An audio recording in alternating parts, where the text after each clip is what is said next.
एक और गज़ल, मेरे घर के रास्ते। और इसमें भी कई भाव है। शुरू कहीं से होता है, फिर एक लंबा शिफ्ट कहीं और चला गया और अंत किसी और पे होता है। तो पहला तो गुरूर से शुरू है कि आना है तो आओ, नहीं आना है तो मत आओ। और फिर एक दर्द कि आओगे कष्ट होगा वो भाव। और फिर वो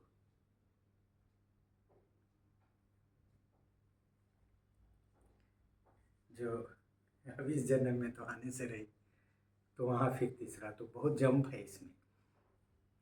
इसीलिए मैं सोच रहा हूँ कि गज़ल जो लिखता है उसका अर्थ जो होता है वो सिर्फ वही व्यक्ति निकाल सकता है जिसने लिखा है। ये भाव इधर मेरे दिमाग में, बल्कि ये समझ आज में अब मेरे दिमाग में आई।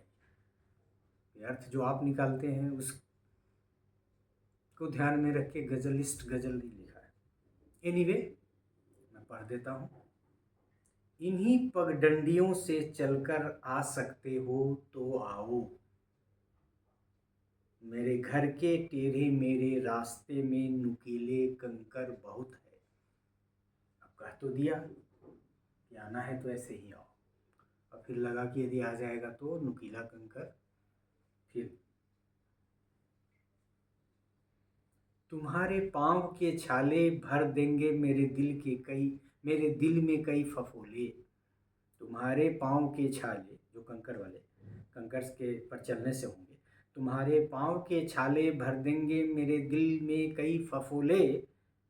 अपनी खातिर नहीं, मेरे दिल के लिए मुड़ जाओ सपाट राहों पर। और तब फिर एक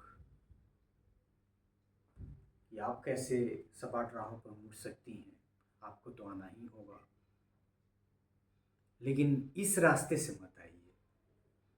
और तब फिर तीसरा शेर, मैं कई जन्मों तक कर लूँगा इंतजार तुम्हें पाने की आरज़ू लिए। मैं कई जन्मों तक कर लूँगा इंतजार तुम्हें पाने की आरज़ू लिए। किसी न किसी जन्म में तो मेरा पूरा नसीब भी जगमगाएगा। तो कई तरह के भाव हैं। वैसे मेरा स्ट्रेंथ गज़ल नहीं है, लेकिन this was the occasion on which 2-3 दिनों से मैंने सोचा कि कुछ करना है तो ये सब कर दे।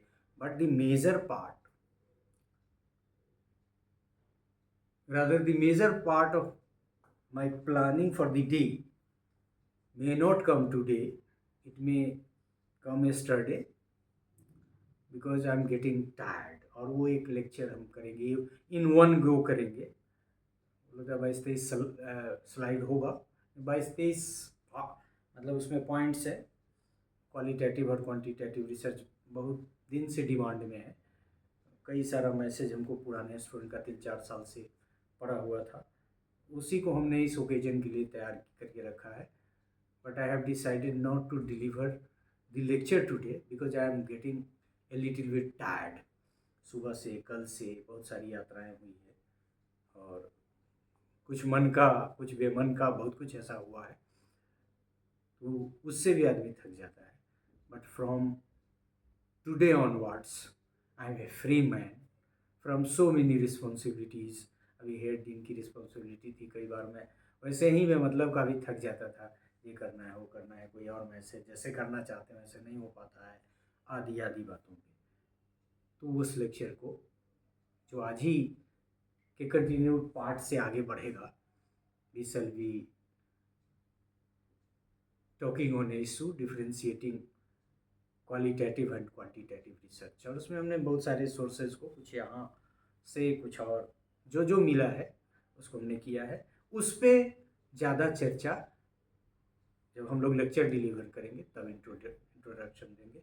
So thank you for the day, thank you for your patience, thank you for the management of my silent journey. Thank you once more to one and all.